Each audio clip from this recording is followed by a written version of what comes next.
Good evening, everyone. Thank you so much for joining, everyone. Thank you for joining. I'm Amy Kirwin, and I'm the Artistic Director here at Southampton Arts Center. And again, thank you for joining us this evening for Breaking Into the Biz. We have an incredible panel assembled, and I'm sure it'll be entertaining and enlightening. And firstly, I want to thank Pat Garrity of the Corcoran Group for sponsoring tonight's programs. So if you're out there, Pat, thank you. Just a few housekeeping notes. I encourage you to type questions into the Q&A field as we go along, and that way if I can ask them to the panelists during each of their sections, that's great, but I can also try to get to some at the end. We're going to try to keep it to an hour, so hopefully we'll get to as many questions as we can, but I apologize in advance if we don't get to all of them. And if you could use the Q&A function for questions, that's generally better. If you use the chat function, I can try to get to that as well. And you can also use the raise your hand function. And if I know you and I trust you, then I will answer. I'll let you speak. No, I'm kidding. But no, best to use the Q&A for questions, and potentially we might be able to let some people join by audio if they raise their hands in the raise hand function. And I also recommend that you use gallery view when watching this so you can see everybody. We'll have one panelist at a time, and then we will bring everybody back in. So I think it's time to get started. So first we have Carter Burwell. Carter is an American composer of film scores and a graduate of Harvard College. He has consistently collaborated with the Coen brothers, having scored most of their films, including Blood Simple, Raising Arizona, Fargo, The Big Lebowski, No Country for Old Men, Burn After Reading, Hail Caesar, and The Ballad of Buster Scruggs. And he's just told us he's working on a new one, which I won't say anything about. But Carter has also scored films for Todd Haynes, Spike Jonze, and Martin McDonagh. He's received Oscar nominations for Best Original Score for Haynes' Carol and McDonagh's Three Billboards Outside Ebbing, Missouri.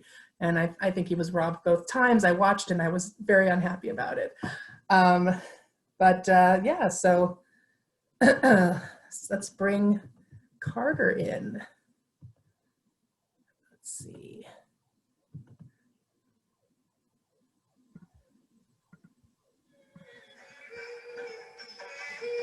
Can you hear that? I hear that. Everybody knows that song, I think, right? From Raising Arizona. One of my favorites. All right, Carter, welcome. So to start, this is something I'm going to ask everybody first, but can you tell us a little bit, tell us your origin story, how you got into film composing and why you've stayed in it all this time? Sure. Well, it was never my intention to be a composer, and it was never even my intention to be a professional musician, really. I was playing in bands as an avocation after college, just going to play places like CBGB's, this would be in the 80s and late 70s or in the 80s in New York City, just for fun and just to prolong my adolescence as long as possible. And one of the people that I knew through that world, his day job was he did sound editing for TV and movies. And he called me at one point and said, I'm working on this movie by director our age. It's his first film. It's got no budget. But I think the kind of music you do, that I've heard you do might be useful. And they're looking for a composer. Is that interesting to you at all? And I said, yeah, sure. Why not? Which was, I think, generally it's always good to say, sure, why not, when people ask you things. And so that was the Coen brothers' first film. That was Blood Simple. And so I worked with them on that. They kept telling me, this is never going to come out. There is, there's really, back in that day, there wasn't really a distribution platform for independent films, for low budget independent films, but it languished for maybe a year, and then finally it did come out. And then other people started calling me and asking me to do their movies. And Joel and Ethan then did Raising Arizona too. And so it just became a career. But so in other words, basically I'm in this by accident, but I really do enjoy it. I've always enjoyed music, and I've always enjoyed films. I'm passionate about both. And so it's just, kind of feel myself to be very lucky to be doing this. So really you had, it was just through a friend, sort of by chance for you. Yeah, it was really Yeah. by chance. The only thing I can say that that story tells you that I think is valuable, well, a couple of things. One, I was out there playing music. I wasn't waiting for someone to call and, you know, give me a job. I was getting my stuff out there, playing at 2 a.m. on a Monday night at CBGB's or whatever. Um, and the other, I guess, you know, lesson I would say is worth knowing is, yeah, don't, you know, just say yes. You know, the fact that there was no money and I didn't know anything about what was required wasn't going to stop me from doing it. Yeah. Say yes is a really good point. I think you just got to take those risks, even if it's not a risk in some cases. So I read in your bio that some of your earlier jobs included chief computer scientist at Cold Spring Harbor Laboratory and then director of digital sound research at New York Institute of Technology. How did your earlier career choices lead you to where you are now?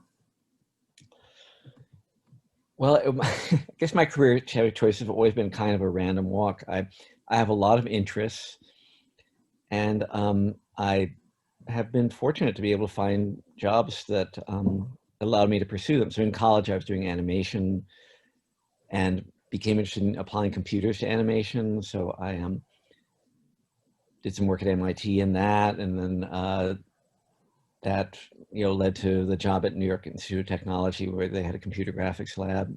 There, back that day, very few places did computer animation.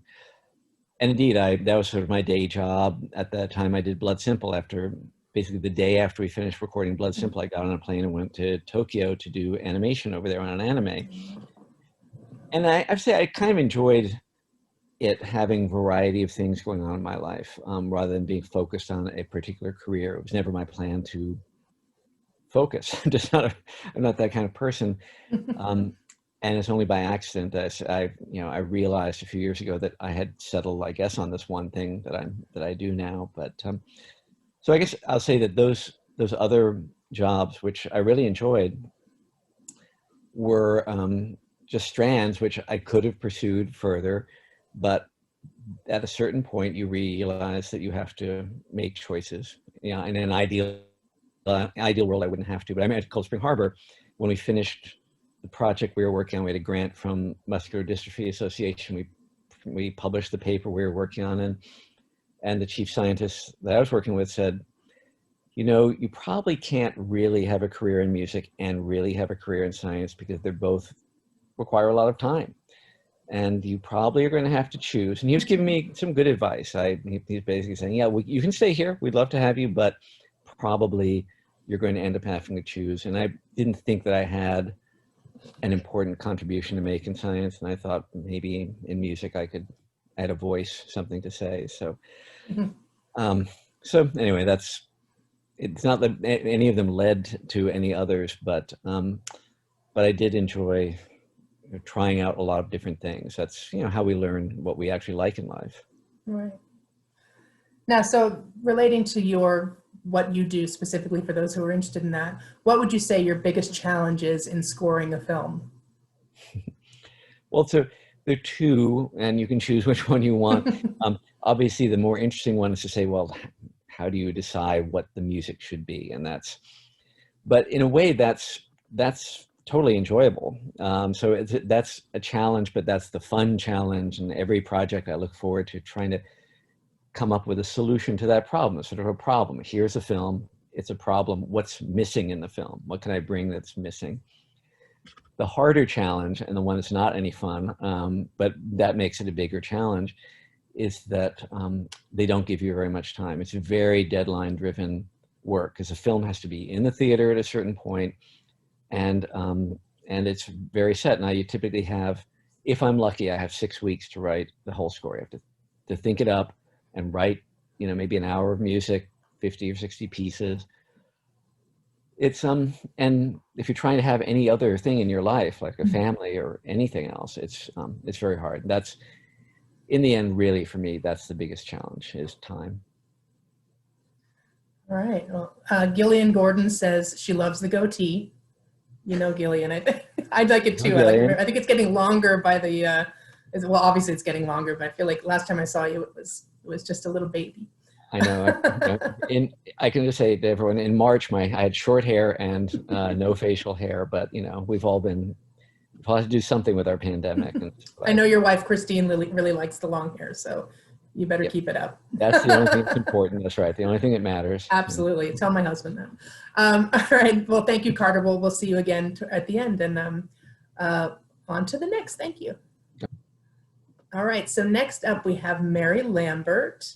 Mary Lambert is a graduate. She's a filmmaker. She's a graduate of the Rhode Island School of Design, where she studied fine art. Her career as a filmmaker took off directing groundbreaking music videos for Janet Jackson, Mick Jagger, Annie Lennox, Sting, Whitney Houston, and many more pop icons of the period, including Madonna's early videos, Borderline, Like a Virgin, Material Girl, La Isla Bonita, and Like a Prayer.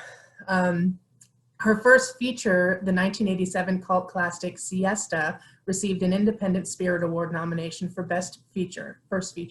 Mary is perhaps best known for directing Stephen King's first adaptation of his own work, Pet Sematary. The film was a huge box office success and inspired a sequel, Pet Sematary 2, 3 years later. Mary is also an assistant arts professor. Oh my God, I'm all tongue-tied tonight. So excited to talk to Mary.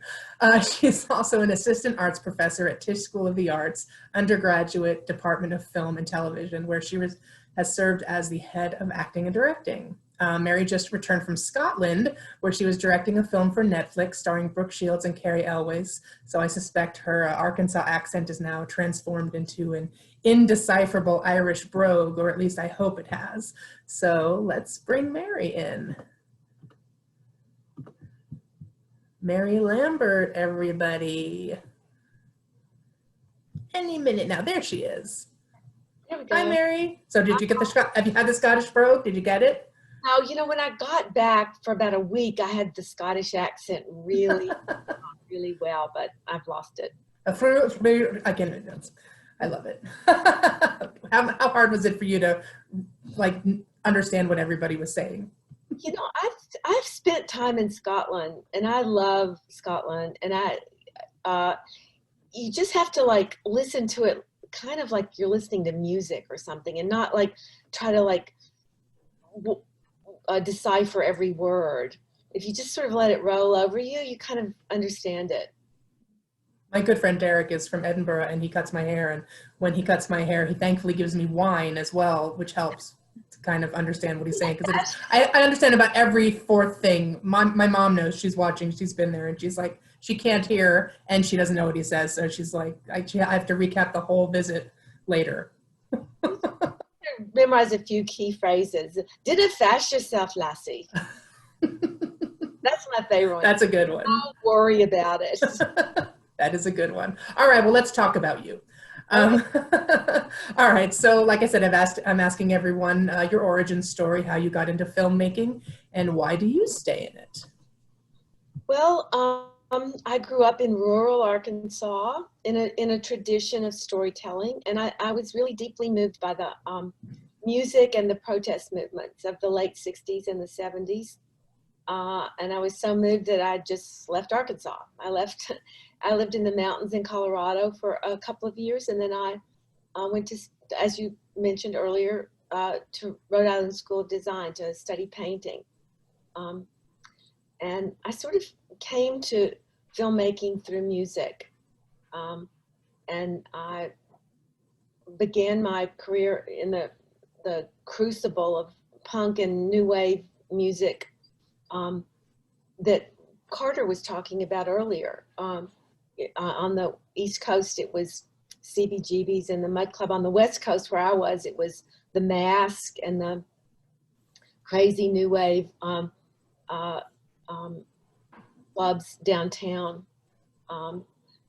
So, I followed my passions basically for music and storytelling and painting. And it led me to be part of the industry that invented music videos, because we really did invent them and they didn't exist, amid the music and the art scene of Los Angeles. So And I had some big successes there, which, you know, led me to think that I could direct feature films, because I didn't really start out with that as a goal. It didn't seem, it certainly wasn't a career option in rural Arkansas. It was nothing, my high school career advisor didn't ever mention it as a possibility. I believe it. So yeah, so I made a lot of stupid decisions along the way, but once you form a goal, once you find something that eases your pain and makes you happy, then you just have to keep doing it. It has to be more important to you than it has to be really important to you. I don't want to say more important than anything else, because family's important, climate change is important. You know, there are a lot of things that are important, and but those things can become part of your work too.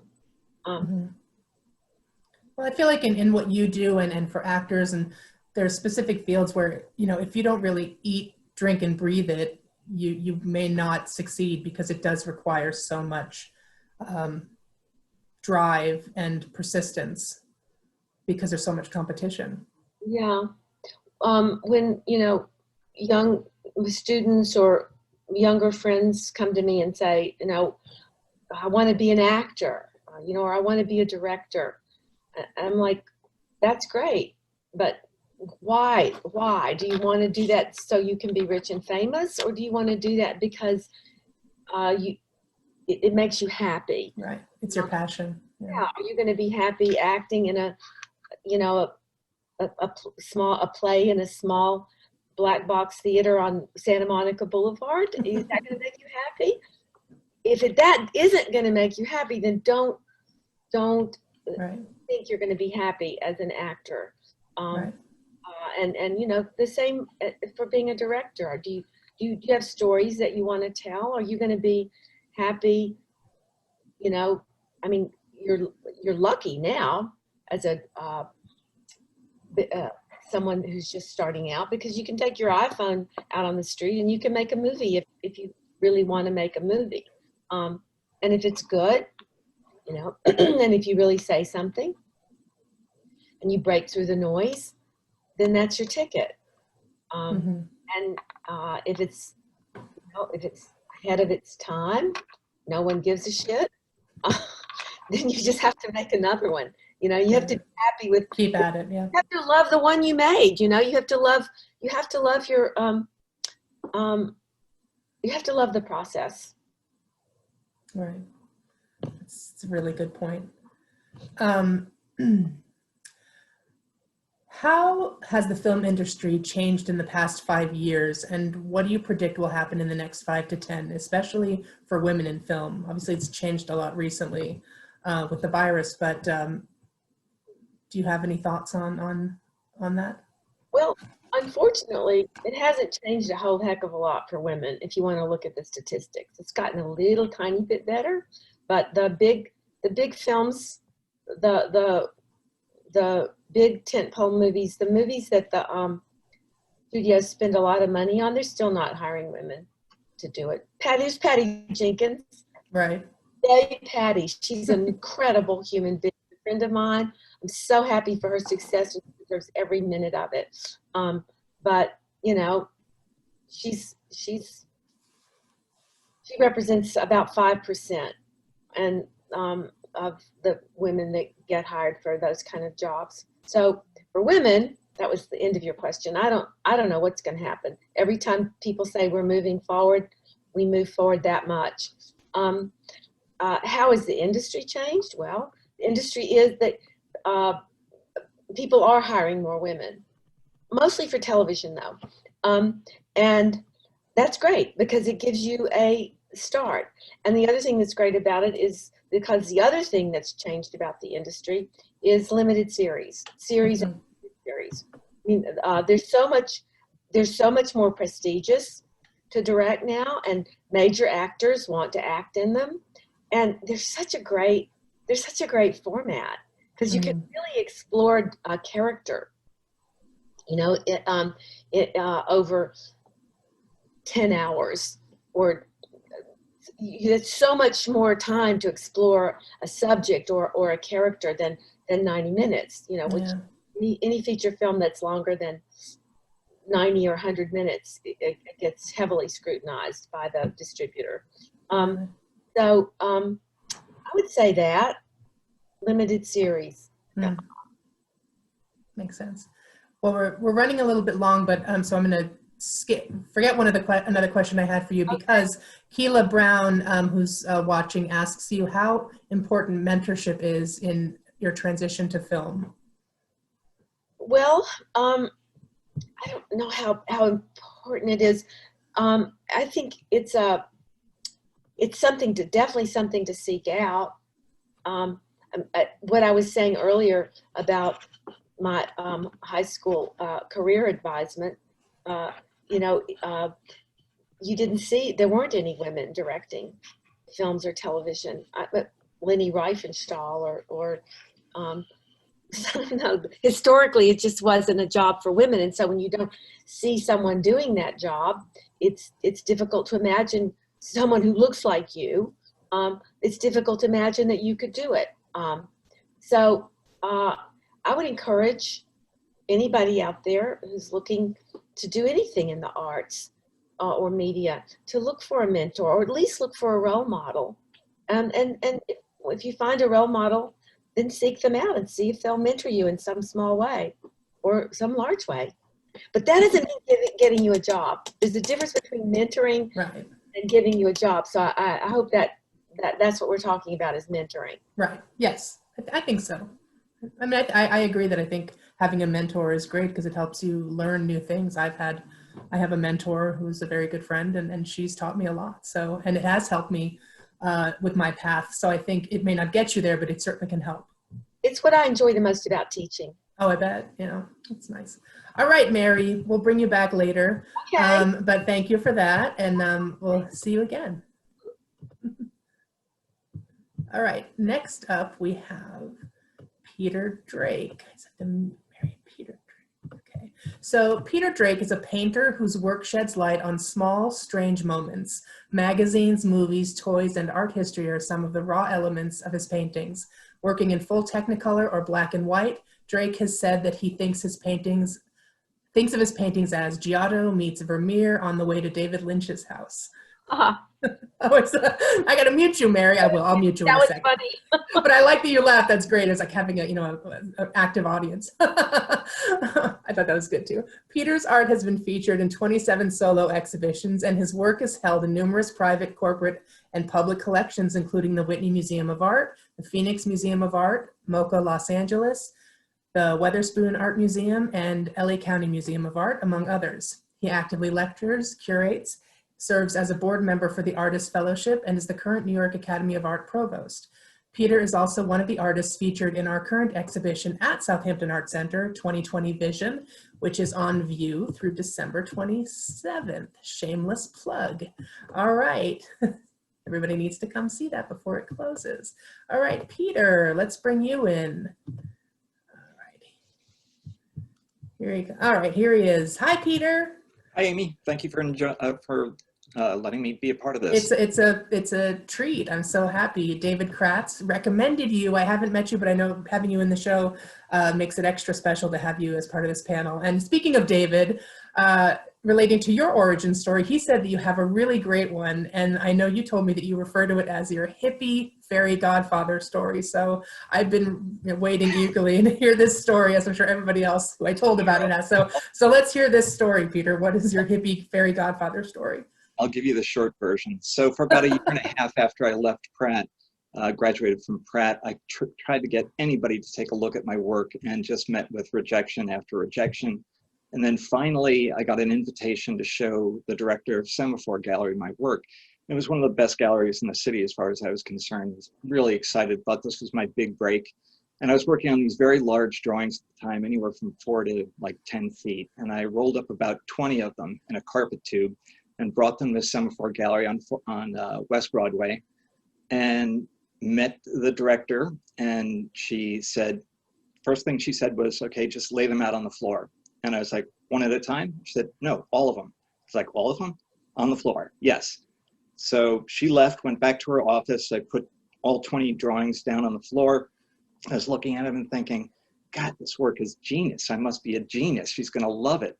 And almost exactly at that moment, she came into the room, took one look at them and said, not for me. Turned on her heel and walked away.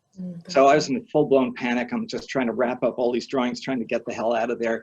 Finally got them all rolled up around the tube and ran across West Broadway and sat down on the curb, and suddenly out of the blue, a giant hippie appeared.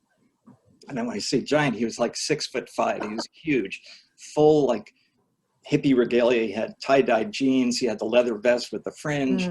And I had my slides in one hand and my roll of drawings in the other. And he said, "Are those your slides? Can I take a look at them?" I said, "Yeah, sure. Why not?" So he takes a look at them, says, "You know, a new gallery just opened up on Prince Street. It's the Jerry Joseph Gallery. You should bring your stuff by. I think you'd like them." And at that, he gave me one of these and just disappeared. Not in a puff of smoke, but he just walked away. And so I went up to the gallery, walked in the door. Jerry was behind the desk. I walked up to him and said, "Are you looking at slides?"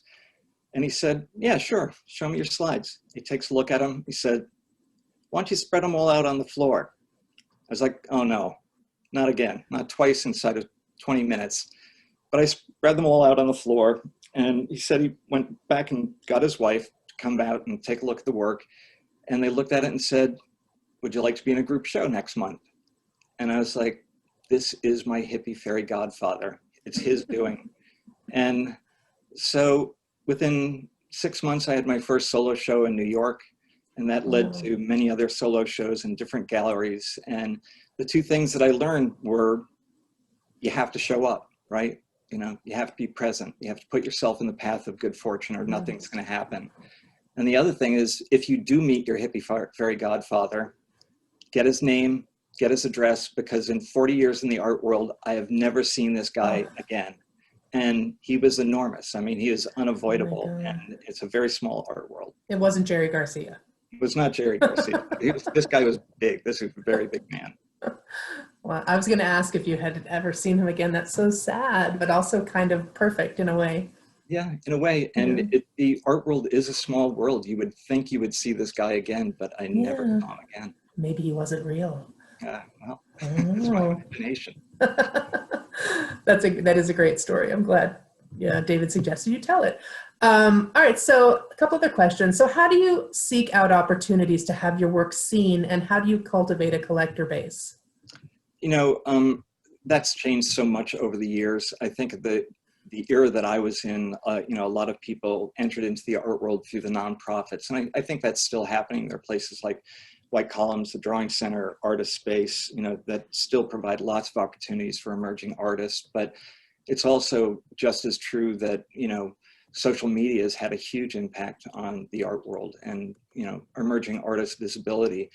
But I'm a firm believer in sort of making your own art world, you know, curating your own shows, you know, getting your friends involved, creating a community, writing about other people's work, curating yourself. All those things are, you know, creative opportunities and create, you know, your sense of community.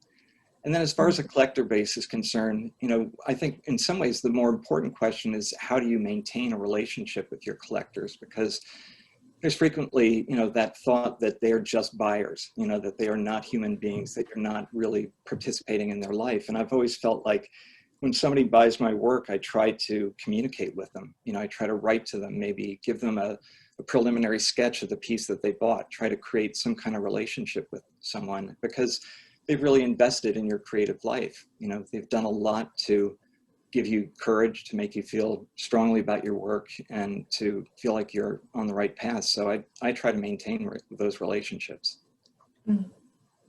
It's a great suggestion. I was just talking to someone, Mary mentioned the Mud Club when she was talking about the scene back then. And I know that that group of street artists, the graffiti artists, that was what they did. They created their own exhibitions, you know, whether it was in the Mud Club or they had, they had a space that they opened up, or at the Times Square show, there was just all these opportunities that they created for themselves. And so it reminds me of that. Well, if you think about it, the Salon de Refusé, the ABEX, it's true for almost every generation. There's, Black Mountain School, there's, the YBAs, it's always a group of artists that, you have to create your own catalyst and you have to create your own opportunities. Mm-hmm.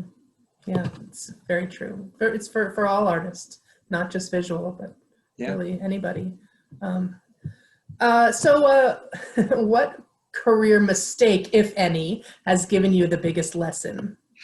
One mistake that I made early on, I was showing with Kurt Marcus Gallery, and I had the opportunity to make a portrait of one of the backers of the gallery, and lovely woman, really charming, and really a wonderful collection. She was, had, basically everybody in her collection. I always felt like that was one relationship that I didn't cultivate, that she was somebody that was really interesting, was excited about my work. And I think at the time I was just a little bit too shy to pursue it as, a serious friendship. So it's, lesson learned.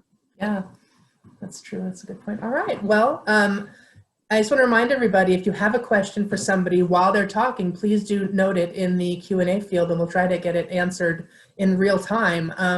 But we can also get to questions at the end, but do pose your questions while they're talking if you want. I'll try to get to them. So, all right. Thank you, Peter. We'll see you back in a few minutes. Okay. Next up, we have Deborah Feingold. Deborah Feingold has been working in photography for 35, let me say that again. Deborah Feingold began her photography career 35 years ago when she became immersed in the jazz culture of the late 70s, shooting one of my dad's favorites, Chet Baker, Miles Davis, and other jazz legends. After working as the first staff photographer for Musician magazine for 5 years, she continued shooting musicians for the next 2 decades.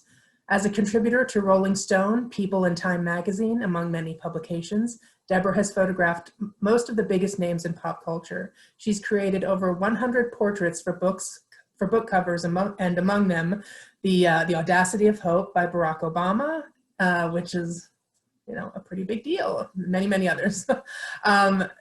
Certainly, I'm a big fan of his. So her work has been syndicated all over the world and is included in numerous music anthologies as well as private collections. So let's bring Deborah in. All right, Deborah. Hi. Welcome. Let's see, let's get got to get your video started. Okay.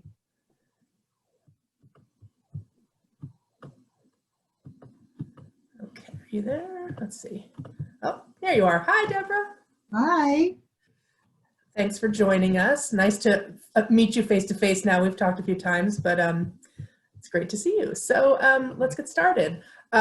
So please tell us your origin story, how you got into photography and why you stay in it. All right. Well, I started out when I was about 12 years old. I discovered in the basement there was a dark room that my father, I guess, had used, when he was early on. And I asked him to teach me how to develop and print photographs. And I guess that's how it started. And it was interesting because back then there was such a thing as hobbies, as I like to call them, which you don't really hear that term anymore. But really what it was a passion project, if you will. With no purpose but pleasure and love of doing something. There was nothing at the end of it. It was very pure. And that just stayed with me as I went to college, graduated, went to school in Boston. I'm from New England, from Rhode Island. And I didn't really know what I wanted to do when I graduated, but all throughout junior high school, and college, I had always volunteered and taught photography. So I created my own programs, and I taught in a nursing home. I taught in a center for young boys that were being held over while they waited to go to court. It was called Juvenile Detention Center back then, but that dates me, I think, in all inappropriateness. But I taught to special needs people. I wanted to share the joy that I had in photography with others. I wasn't really teaching it as a fine art. I was teaching it as a means of self-expression. And so after I graduated college, I got a part-time job teaching in that prison. And I had my own cell where I had a dark room, and I became very, very interested in that. And again, it was teaching, it was trying to teach many things. And the vehicle was always the camera, you know, how I was able to get them to work with each other in a non-aggressive way, using their bodies when they're photographing each other and such. Anyway, so I would come home from work in my little Volkswagen. This is in the mid-70s. And there was always, I lived I was living in Cambridge, Mass, and there was a drummer on the first floor. And every time I'd come home and put the car in the little dirt lot next to the apartment, he'd always be there. And fast forward, we fell in love. And I started photographing jazz musicians. And that was just a very pivotal point in my life because, you know, the expectations for me growing up was that I would be a secretary, like my mom had been. But, you know, and I got a teaching certificate because they felt I could fall back on that. And, you know, here I am for the first time in my life meeting people that are doing something just because they love it. And it just, I don't know, it taught me so much. And the other thing that I learned was that I'd never been exposed to before was the art of improvisation.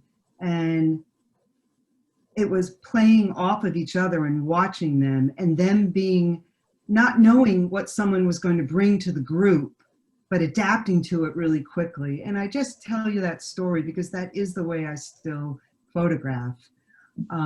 It's very spontaneous. It's trying to read off of who's in front of me, what their needs might be, where they're going, how I can complement that, and just a real sensitivity, which I always felt in my life to other people.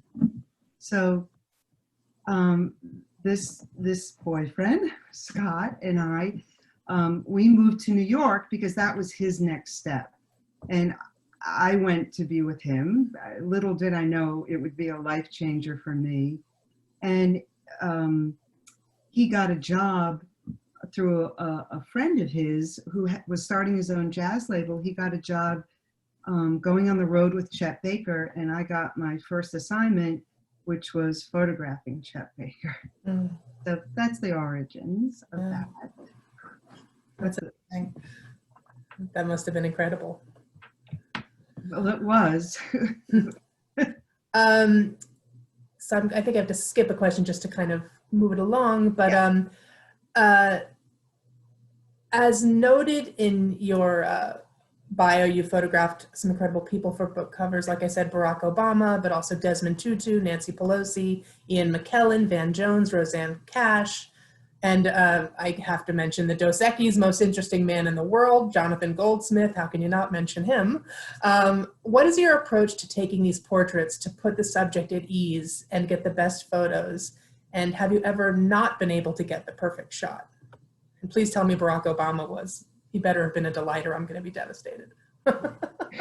Well, I just think, you know, it's pretty much what I said about what I learned from the jazz musicians, which is just being really sensitive to who's in front of you. And also through experience, which was learned very quickly, that people are not very comfortable often being photographed.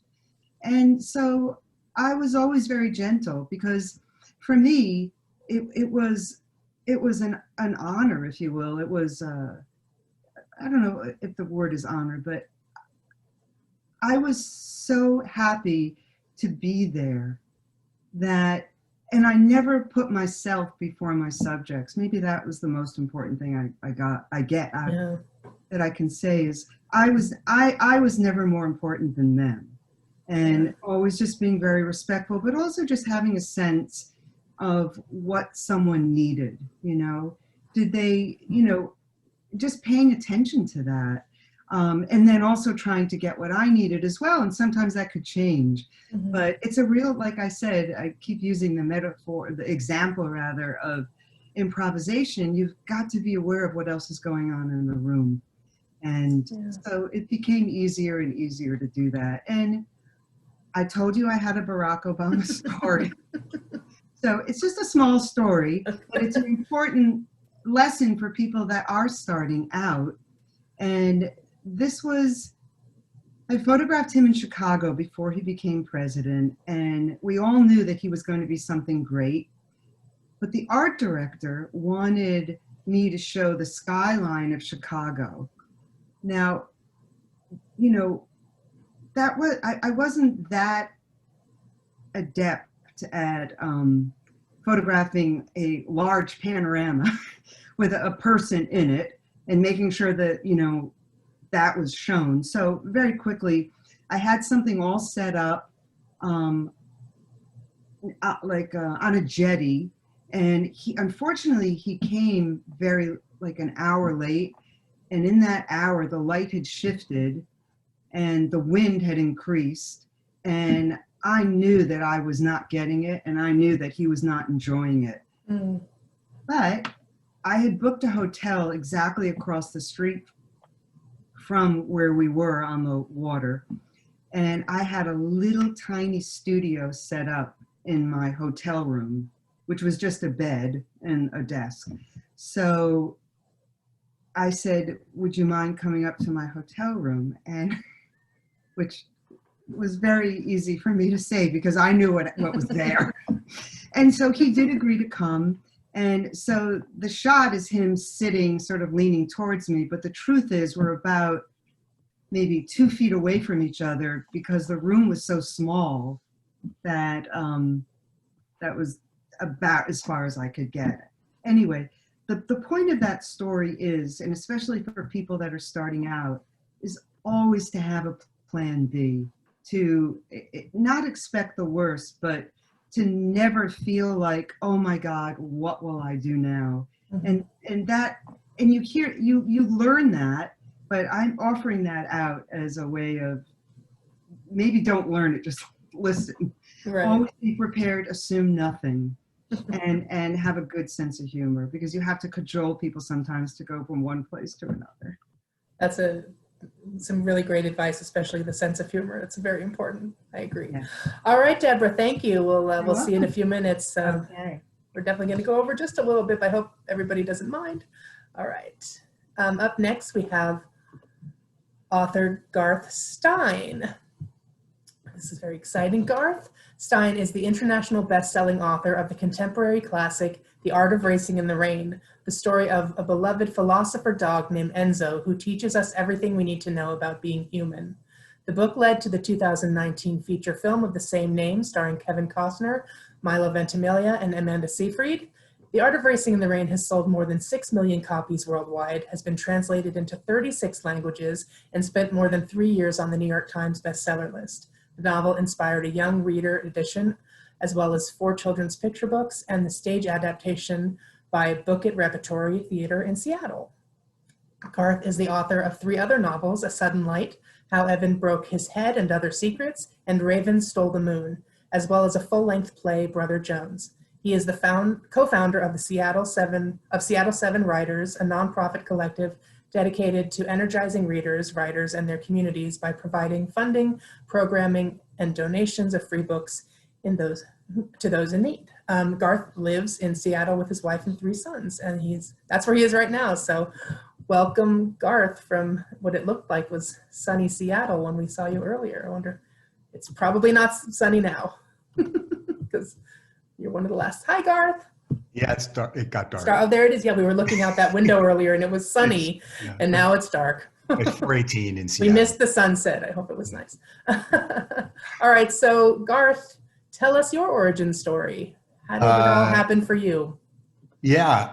First of all, just to interject really briefly, who is it? I think Carter, someone said something about a shameless plug. Maybe it was you, Amy. Shameless I think plug. I did, yeah.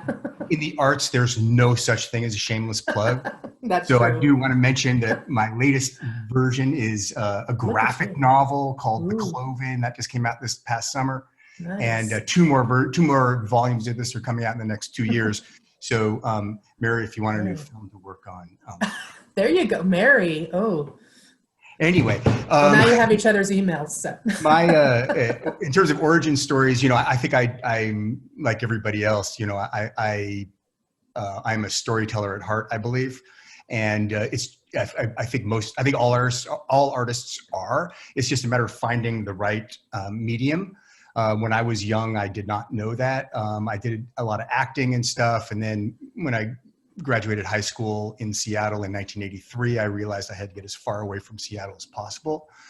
So I did my undergraduate at Columbia in New York, and then didn't know what to do. So I got an MFA in film from Columbia. And then I ended up making documentary films for 10 years until I finally kind of found my narrative voice and understood that I could write long form fiction, which really turned out to be my kind of sweet spot. I mean, I loved making documentaries and I loved working with people and all that.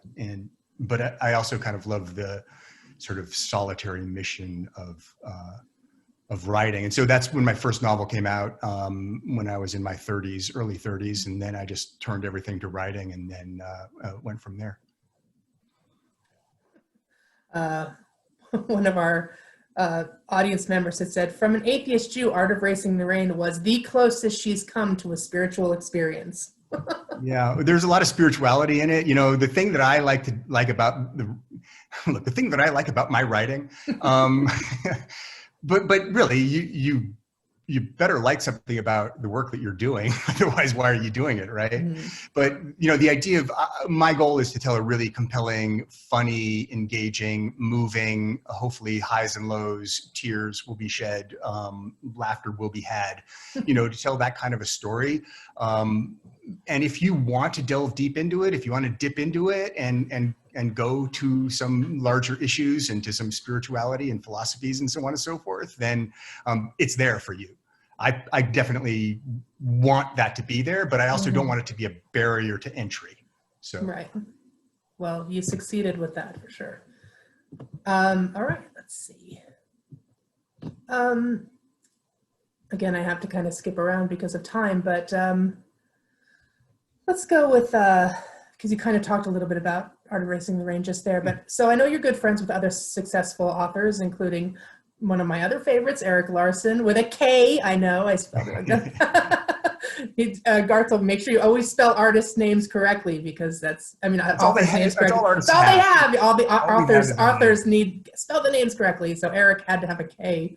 No, but anyway, so he wrote Devil in the White City, which is another amazing book. If people haven't read it, they must. But my question is, how have your friends helped you become a better writer? And if yes, how?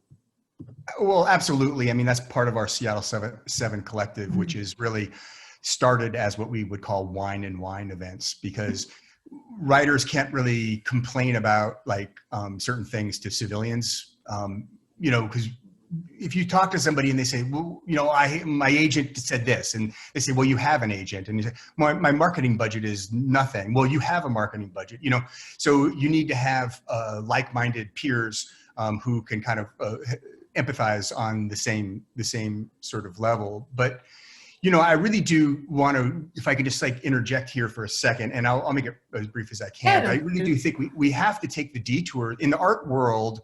You don't deny anything. You shouldn't deny anything. When I teach young people, and I know this is a panel sort of directed toward toward young people looking to go into the arts.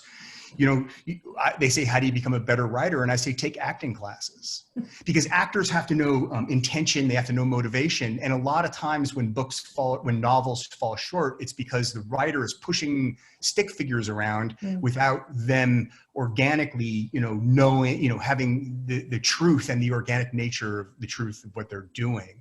So, you know, when I was working on a book and it was failing miserably, I had an idea for a book narrated by a dog. And a friend of mine said, I was talking books with friends, with peers, right? And I said, I'm frustrated with what I'm working on, but I'm looking forward to what I will be working on. And she said to me, dump what you are frustrated with and work on what you're looking forward to. And I did, and it became The Art of Racing in the Rain, which became like the defining moment of essentially my entire life, I guess.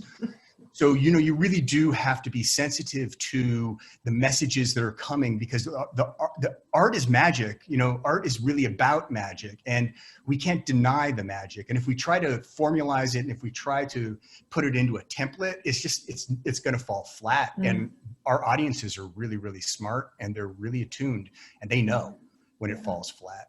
So I really would encourage, like with The Art of Racing in the Rain, you know, I had to fight for that. When I first wrote that book, I sent it off to my agent, and he said, this is ridiculous. This is dumb. No, a dog can't narrate a book. And I had to decide, do I stay with this agent, or do I believe in myself? And I decided to fire my agent and take my own shot. And I ended up, you know, spending over 3 years on the New York Times bestseller list with that. So, you know, I do think that there are times when you do need to jettison the deadwood, and you do need to like look yourself in the eye and say, you know what, trust me, I just did it. I spent 3 years working on a book, and I have just set it aside. Oh my God. So that's life, man. That doesn't mean that was wasted time. That meant that was time I was working on my craft. I was learning about myself. I was learning about my storytelling. I'm learning about my characters. Who knows? It'll come back maybe at some point. I don't know. But it's not for me to force my own ego on that sort of thing. It's for me to be attuned to the ultimate prize, which is the work. Right? The art is the work. And that's the good thing that goes out and has a life of its own and meets all sorts of wonderful people, and people react to it. I'm a channeler of the arts. I'm almost speechless, because there's so much good stuff in there. I'm gonna have to watch this back and get it all over again, because it was just an incredible amount of great recommendations for success. So thank you, Garth. We'll bring you back in just a moment for a little bit more, a few more questions, but for now I'm going to bring on the next and final panelist, and we'll see you in a minute. Okay. Next and final, I just need to read this. Okay. So next we have actress, singer, and author Gloria Reuben. So I say Gloria Reuben is an actress, singer, and published author, president of the global environmental organization Waterkeeper Alliance. Her acting credits in television, film, and theater include portraying the HIV-positive physician's assistant Jeannie Boulet on the hit television series ER, a role that garnered her 2 Emmy nominations and a Golden Globe nomination. Other television series include Raising the Bar, Falling Skies, and Marvel TV's Cloak and Dagger, City on a Hill, and the USA Network series Mr. Robot. Select feature credits include the role of Elizabeth Keckley in Steven Spielberg's Lincoln, Paul Weitz's Admission, and starring opposite Samuel L. Jackson in Reasonable Doubt. Gloria's portrayal of Condoleezza Rice in David Hare's play Stuff Happens at the Public Theater in New York garnered her a Lucille Lortel Award for Outstanding Lead Actress in a Play. Her career in music includes being a backup singer for Tina Turner in 2000, which led her to record her solo record, Just For You. Gloria has released 2 jazz albums, Perchance to Dream in 2015 and For All We Know in 2020. Gloria's nonfiction book, My Brother's Keeper, 2 Brothers Loved and Lost, an intimate tribute to her 2 brothers who have passed away, was published by Post Hill Press in November of 2019. Whether as an actress, singer, author, or activist, Gloria devotes 100% of who she is to all of her endeavors. All right. Gloria, let's get you in here. So again, when you have to run the video and everything. All right, Gloria. Here she is. Yay. Hi, Gloria, hi. We all determined Hello. earlier that behind you is not a window, it is a photograph. Yes, exactly. You're here with us in I New wish York in it the were. snow. I know. Actually, I love the snow, so it's okay. Me too. It's very nice out, but the sun would be nice too. All right, so tell us a little bit about your origin story. Well, I've been on my own since I was 16, and part of that process of kind of, you know, being jettisoned into the real world, if you will, was being in a band. Music has always been number one for me in my life. I've played piano since I was 5, so I was in a rock band. As I'm sure everybody was when they were a teenager, but I was in a rock band, and I was also modeling to support myself. And I was also doing commercials, and this is in Toronto. A casting director who would bring me in for commercials one day said to me, I think you have more to offer than, you know, just modeling or commercials. Not like there's anything wrong with that, but she just said, I think you have more to offer. And so she invited me to join a couple of her acting classes, and I did. And she started, you know, giving me auditions for certain roles, and I started getting roles, and I started building up this resume, but also building up this love of a different way, of a different mode of expression. Music, again, to me is the most primal, most beautiful form of expression, but through other people's words and through, you know, connecting with other human beings emotionally, really somehow felt right to me. It just kind of was a good fit, if you will. And then my little brother David died suddenly, one of the brothers whom I write about in my book. And I ran, basically. I fled. I knew I had my working visas for the US.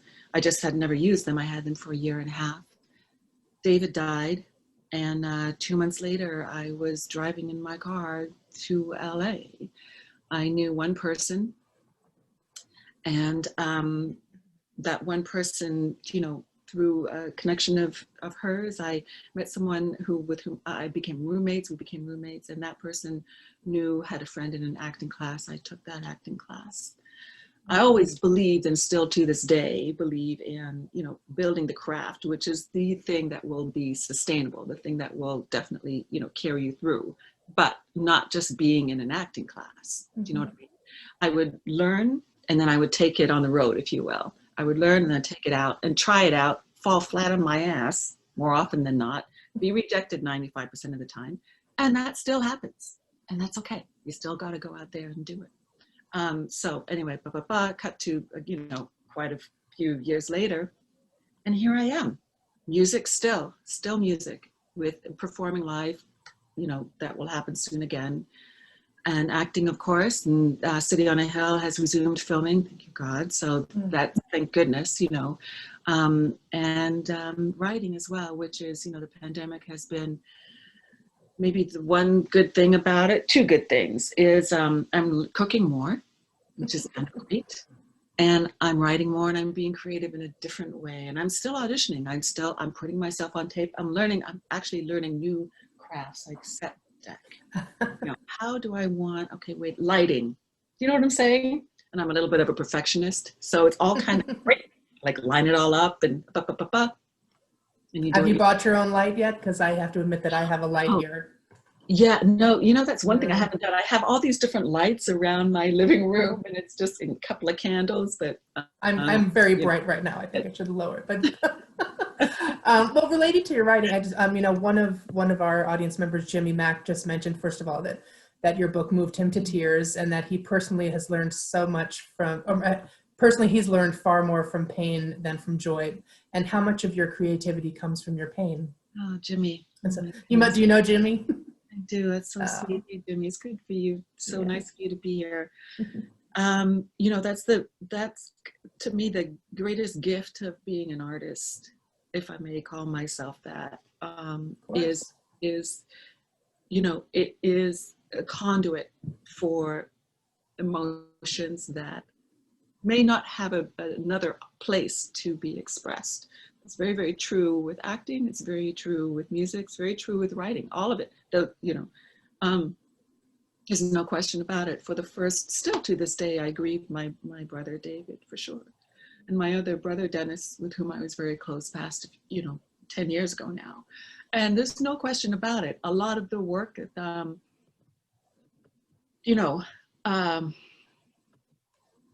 yeah, it definitely fuels my work in one way or another, no matter what is happening. Because, or rather, if I may, obviously if I'm doing a lighter hearted kind of, like Admission was a comedy, and so, that's not appropriate, but life, I find that, I think maybe we all find this, or, when I allow myself to feel more than one thing at the same time, a lot of humor or a lot of lightness or situations that might be written in a scene in a television show or in a film I'm working on has many different layers when it's written well.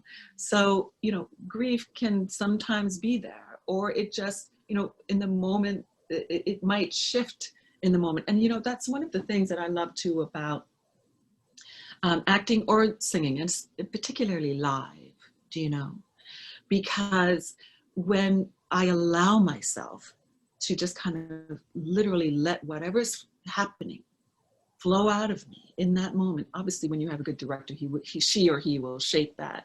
But, more often than not, it's like, that's where the magic is. It's just the letting go and feeling whatever it is and expressing it. And then if you're on the right track, great. If not, then it will be shaped into what the vision is of the director, or of, or what the overall theme is. Like when I put together a music show, it always has this theme or rhythm to it. It always has like this kind of storytelling. We're all storytellers, but it always has a beginning and a middle and an end.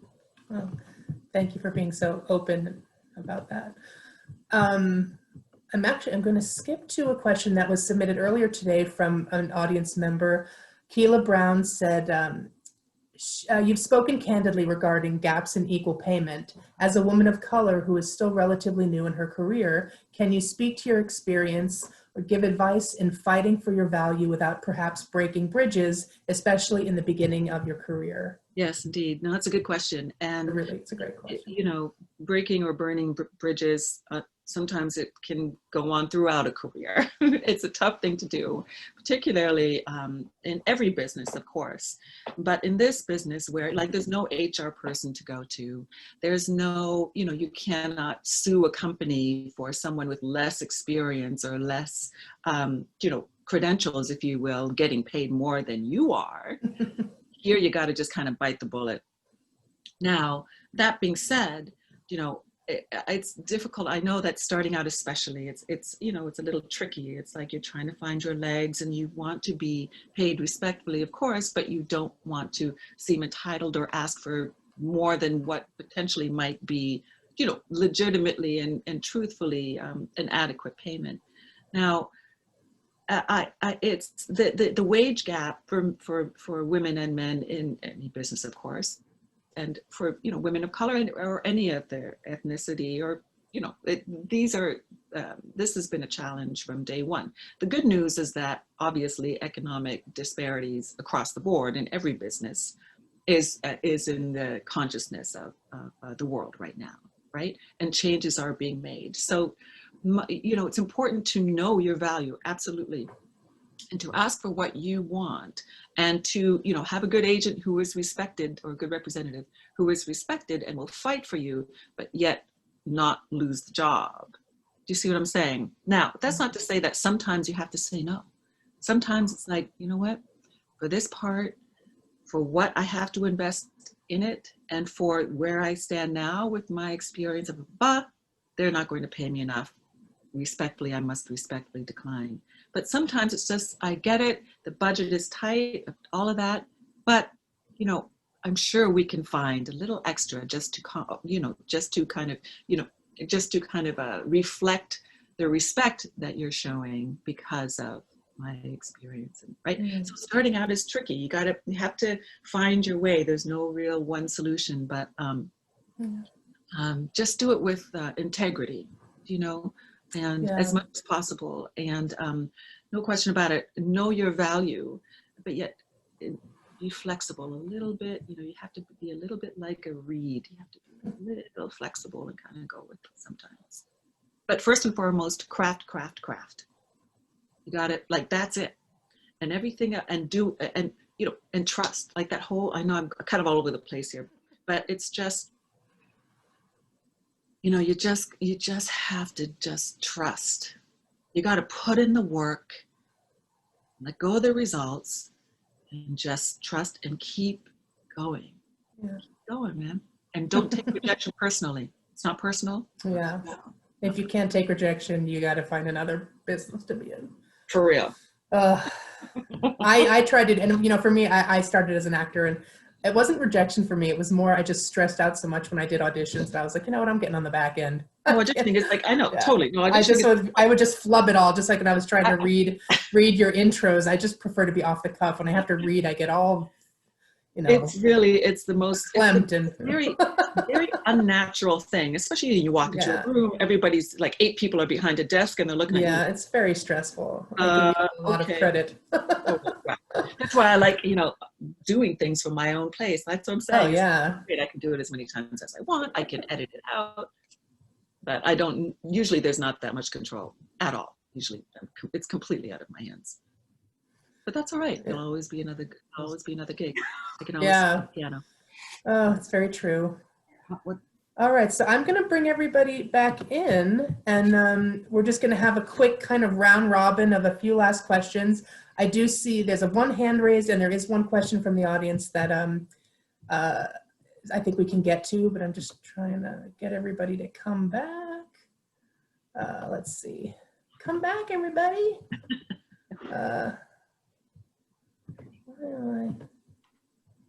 Let's see.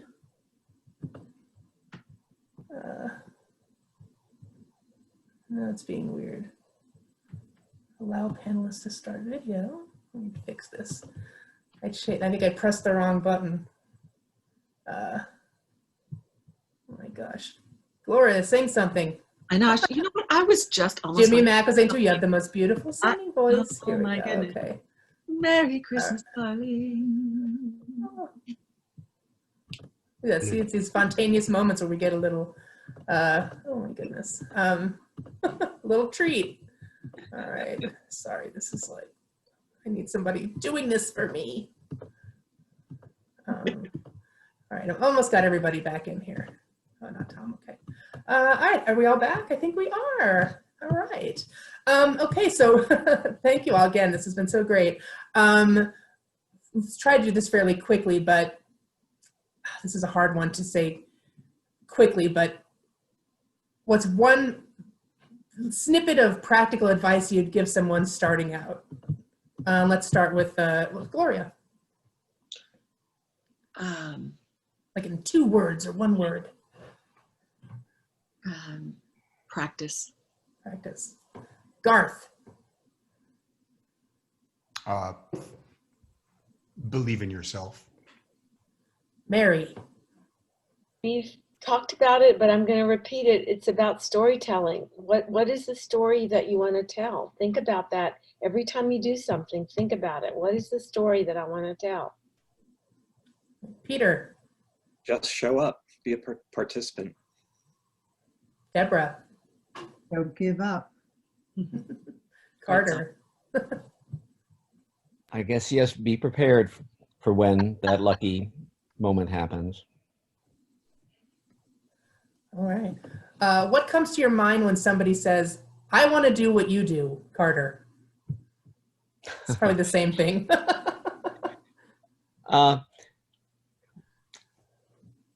I mean, I guess it's something someone said already, but you just have to say, so why? You know, what is, you know, because if the reason you want to do what I do is because you want to sound like me or sound like John Williams or something, then there's no point, right? Because there's already someone doing that. So, you know, I guess that's, I always say, yeah, you know, why is it that you want to do what I do? Because I've just run into a lot of people who want to be film composers because they like film music, but that's really got nothing to do with it.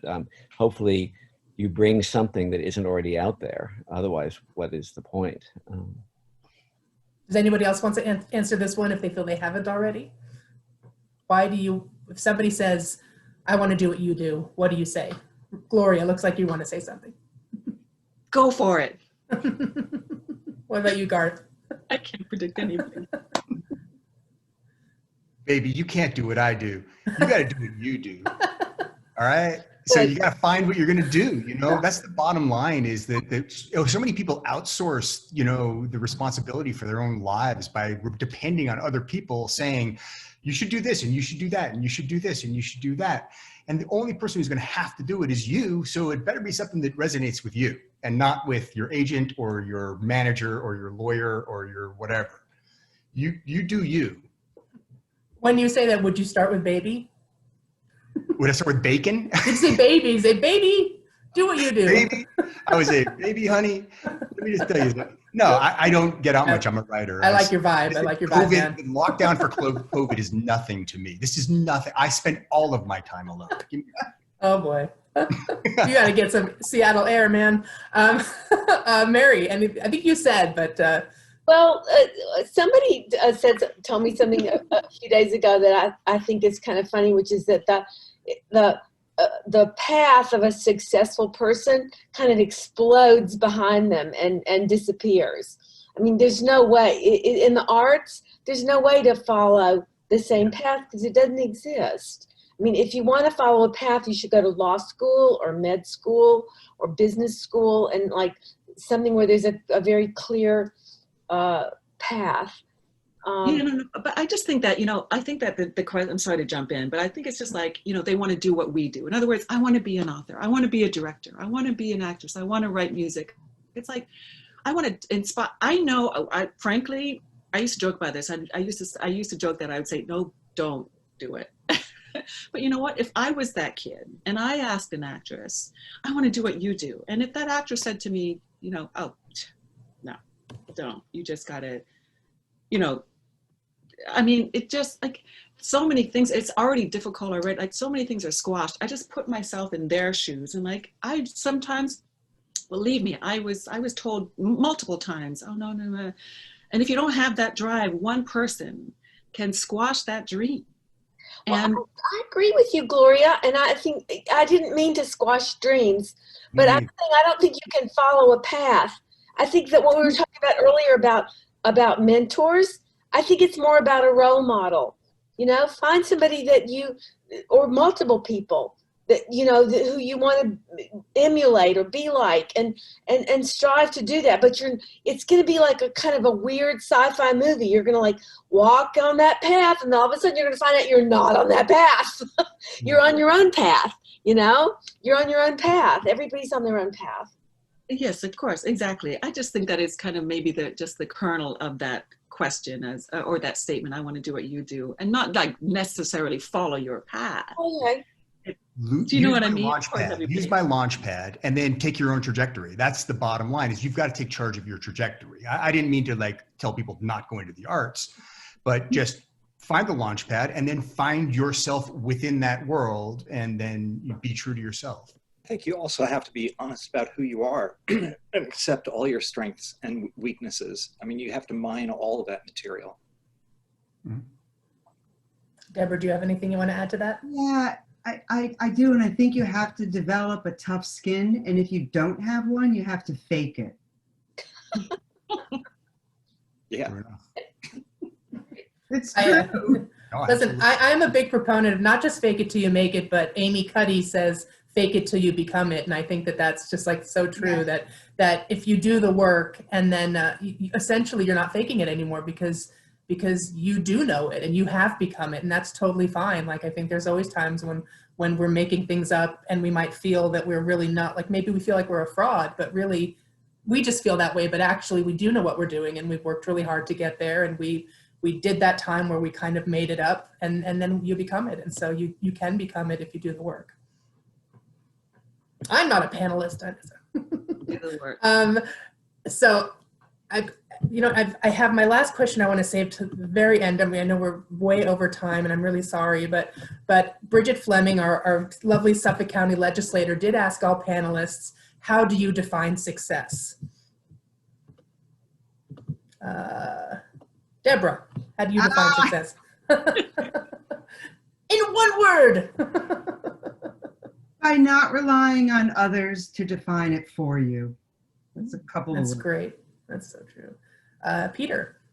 I think for me, it's maintaining my excitement about being in the studio, maintaining that throughout your entire life. Carter.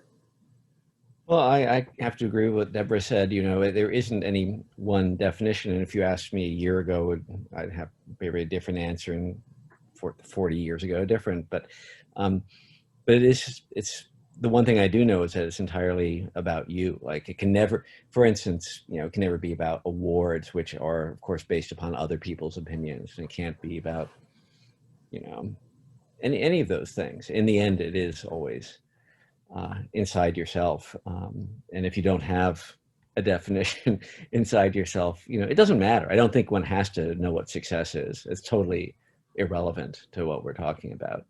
You know, it, you know, you're driven to do something, do it. And later, maybe you'll figure out what success is, or maybe you won't. But I don't find it to be an important, you know, criterion. You were still robbed for 2 billboards though. Come on, let's be honest. Mary, what about you? And when I finish something and I like it, I feel like that's a success. But, you know, when is it finished? That's another question. Garth could probably comment on that too. Garth, what would you say, Garth? When things are finished, I have no idea. Yeah, sorry. That's not necessarily the sign of success, because you said you put things aside. Well, success and completion are 2 different things. Mm-hmm. So the thing is about success. What I find, when I know that I'm in tune with something. I know that I'm in sync with the weird subconscious self of mine that doesn't really talk to me very much. When I write something on Tuesday and on Wednesday morning, wake up and read it, what I wrote yesterday on with my cup of coffee and say, who wrote that? For me, that means that I've tapped into something that I can't define, you know, cerebrally.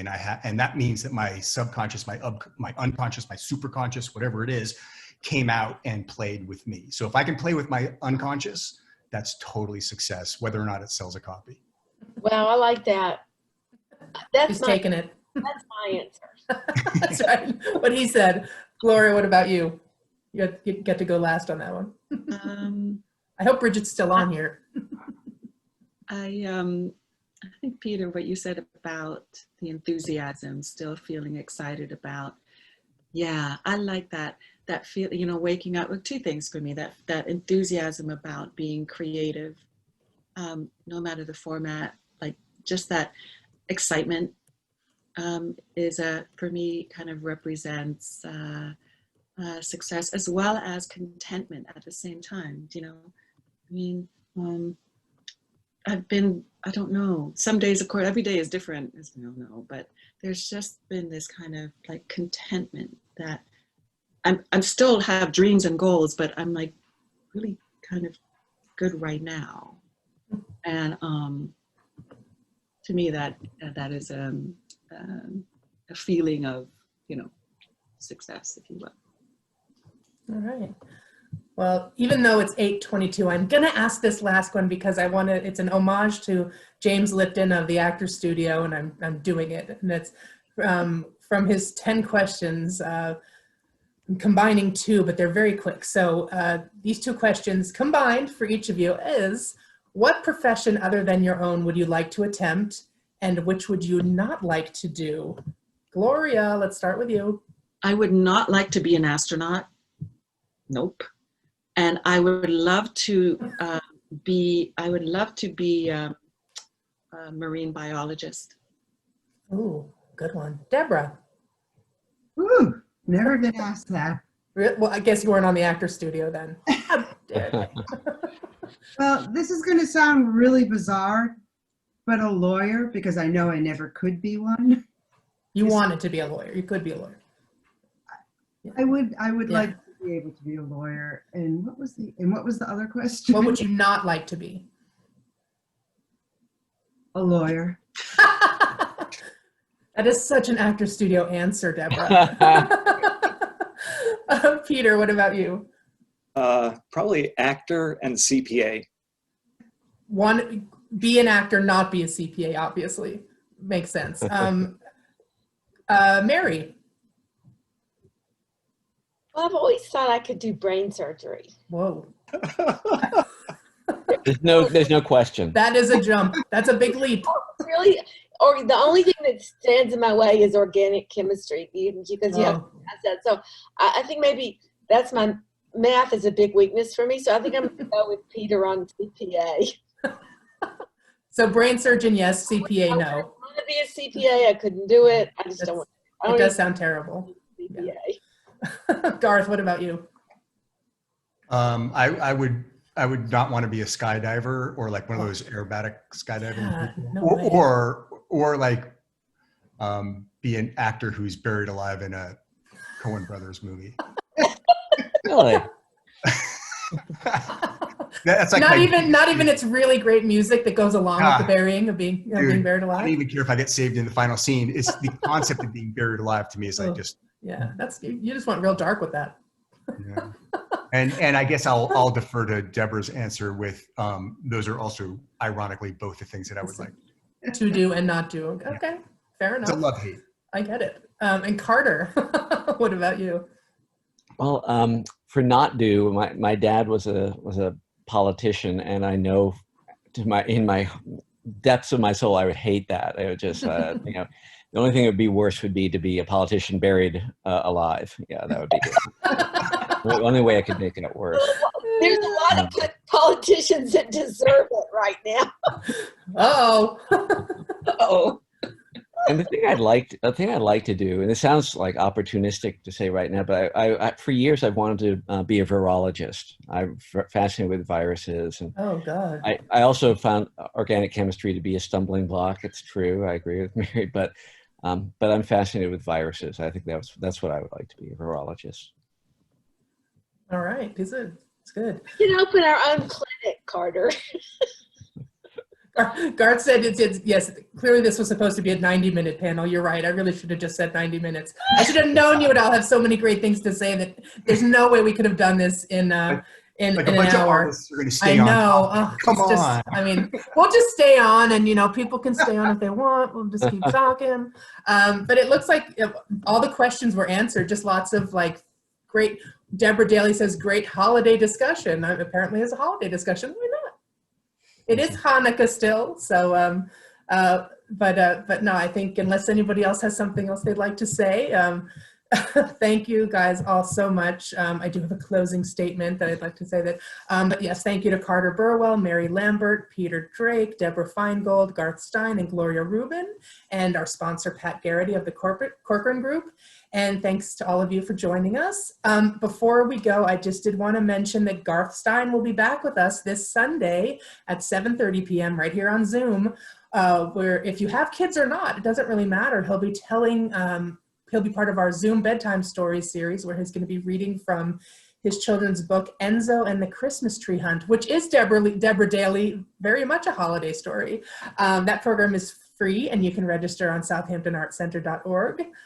If you're in New York, come see 2020 Vision. It's closing Sunday, December 27th. And as I mentioned, Peter Drake does have a painting in it. Our galleries are open Friday to Sunday from 12 to 5. If you aren't in the area, you can actually take a virtual tour of the show on our YouTube channel, where you'll also find recordings of several other fantastic programs we've done recently. This one will be on our YouTube channel. Once it renders tonight, I'm going to stay on my computer and get it online for people. Lastly, make sure you check our Instagram feed at Southampton Art Center tomorrow at noon for week 2 of our Friday Trivia Challenge, where you will have a chance to win some really sweet prizes. So I feel like I'm like a disc jockey. That's something that I would have liked, a radio disc jockey. There you go. Something I'd like to do, something That's I'd not like to do. Trash collector. Yeah, that's just for me. All right, guys. Well, thanks again so much. I really appreciate it. Thank you so much for giving us your time. It was really, really fun and insightful and everything I hoped it would be. So thank you, Amy. Thank you all. Have a wonderful evening, and stay warm for those of you who are in the cold like us. Bye. Bye, Happy everyone. holidays, everyone. Happy holidays. Shalom. Shalom.